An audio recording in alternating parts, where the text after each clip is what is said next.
Josué capítulo 9. O astuto acordo dos gibeonitas. Ao ouvirem os relatos sobre o que se passou em Ai, todos os reis que estavam a oeste do Jordão, nas montanhas na Cefelá, entre a planície costeira e as montanhas, e em todo o litoral do Mar Grande, até o Líbano, heteus, amorreus, cananeus, perizeus, heveus e jebuseus. Versículo 2: coligaram-se para combater de comum acordo contra Josué e contra Israel. Versículo 3: contudo, quando os habitantes de Gibeon tomaram conhecimento do que Josué havia feito em Jericó e Ai, versículo 4, decidiram agir com astúcia para enganá-lo. Enviaram um grupo de homens, trazendo jumentos carregados de sacos gastos e vasilhas velhas de couro, rachadas e remendadas. Versículo 5. Usavam nos pés sandálias gastas e remendadas e vestiam roupas velhas. Todos os pães que traziam para sua alimentação estavam endurecidos, secos e esmigalhados. Versículo 6.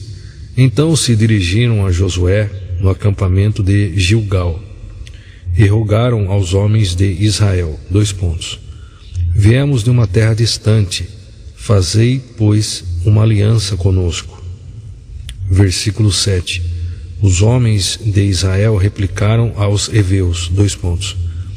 É possível que habitais próximo de nós, e sendo assim, como poderemos fazer um acordo convosco? Versículo 8. Ao que eles afirmaram, somos teus servos.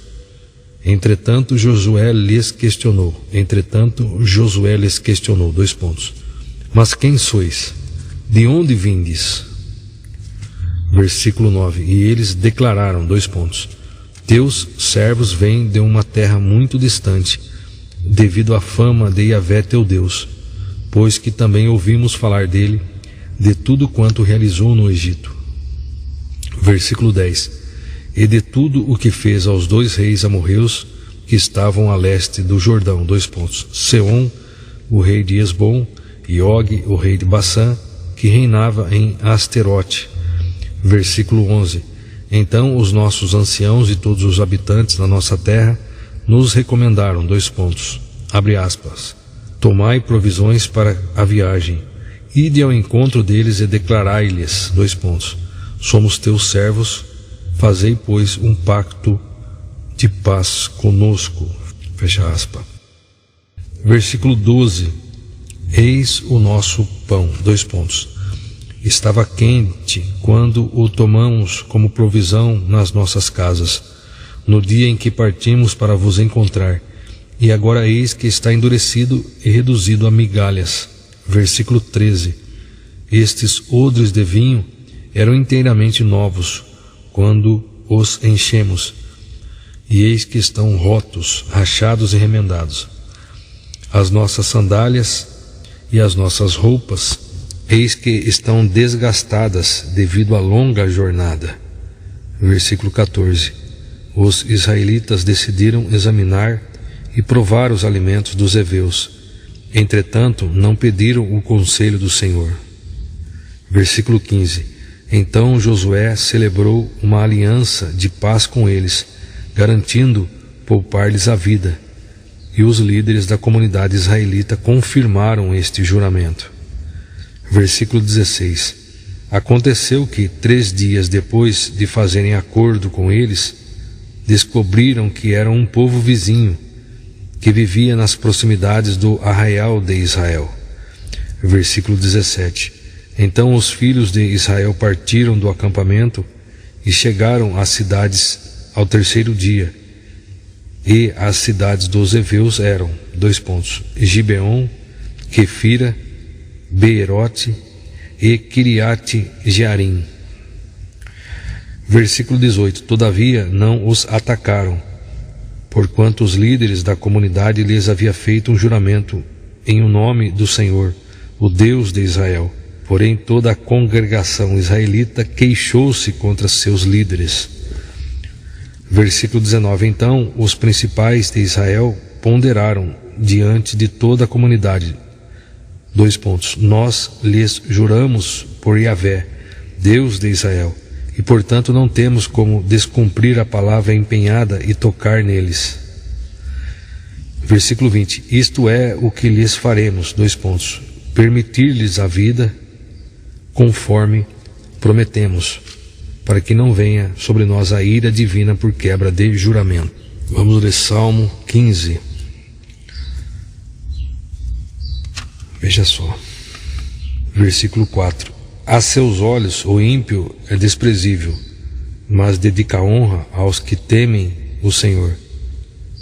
Mantém a palavra empenhada, e mesmo saindo prejudicado não volta atrás. Veja aqui o comentário. O homem e a mulher de Deus devem orar e refletir no Senhor antes de empenhar sua palavra, sabendo que uma pessoa de Deus não deve agir como aqueles que, não tendo o Espírito de Deus, tratam levianamente seus compromissos e muitas vezes usam a palavra firmada apenas para enganar e tirar alguma vantagem do seu próximo. Entretanto, ao perceber o erro cometido em determinado contrato ou palavra afincada ou palavra afiançada, o fiel a Deus pode corretamente implorar sua desobrigação. Provérbios 6, 1 ao 5. Desde que aceita pela outra parte. No caso de recusa da desobrigação e da impossibilidade de uma negociação, a palavra dada deverá ser cumprida. 2 Coríntios 1, 15 ao 23. Versículo 15. Confiando nisso e para que recebesseis um segundo benefício, planejei primeiro visitá-los durante a viagem para a Macedônia, e de lá voltar até vós, e por vosso intermédio ser enviado à Judeia. Será que ao planejar assim o fiz com leviandade? Ou será que ao tomar decisões tenho agido de forma carnal, comprometendo-me ao mesmo tempo com sim e não? Veja aqui, durante a viagem para a Macedônia e de lá voltar até vós e por vosso intermédio por ser enviado à Judeia. Será que ao planejar assim o fiz com leviandade? Ou será que ao tomar decisões tenho agido de forma carnal, comprometendo-me ao mesmo tempo com sim e não? Versículo 18. Entretanto, como Deus é fiel, a nossa palavra em relação a vós certamente não é sim e não ao mesmo tempo. Porquanto Jesus Cristo, o Filho de Deus, que entre vós foi anunciado por nós, isto é, por mim, Silvano e Timóteo, seguramente não foi um sim e não, mas nele sempre existiu o sim. Versículo 20. Pois tantas quantas forem as promessas de Deus, todas têm em Cristo sim. Por isso, por intermédio dele, o amém é proclamado por nós para a glória de Deus. Versículo 21. Ora, é Deus quem faz com que nós e vós permanecemos firmes em Cristo. Ele nos ungiu. Versículo 22. Nos selou com sua propriedade e fez habitar o seu Espírito em nossos corações como garantia de tudo o que está por vir. Versículo 23. Portanto, invoco a Deus por minha testemunha, de que foi para vos poupar que não voltei a Corinto. Veja aqui no comentário, Paulo mudou o seu plano inicial somente por causa da grande compaixão que sentia por seus, entre aspas, filhos na fé em Corinto, pois não queria precisar usar a, entre aspas, vara da repreensão contra os altivos e arrogantes que estavam tumultuando a igreja. 1 Coríntios 4, 21. Contudo, foi muito mal interpretado e difamado por alguns, mesmo na qualidade de apóstolo. Paulo não deseja impor suas diretrizes de forma despótica. Antes deseja ser conselheiro e servo, promovendo a santificação e a alegria espiritual de seus amados irmãos. Veja aqui, Paulo não deseja impor suas diretrizes de forma despótica. Antes deseja ser conselheiro e servo, promovendo a santificação e a alegria espiritual dos seus amados irmãos. Continuando em Josué, voltando no versículo 20, isto é o que lhes faremos, permitir-lhes a vida conforme prometemos, para que não venha sobre nós a ira divina por quebra de juramento. Versículo 21, no entanto, Afirmaram os principais, que vivam, mas que sejam rachadores de lenha e carregadores de água para toda a congregação israelita. E assim, portanto, se manteve a promessa dos líderes de Israel. Versículo 22.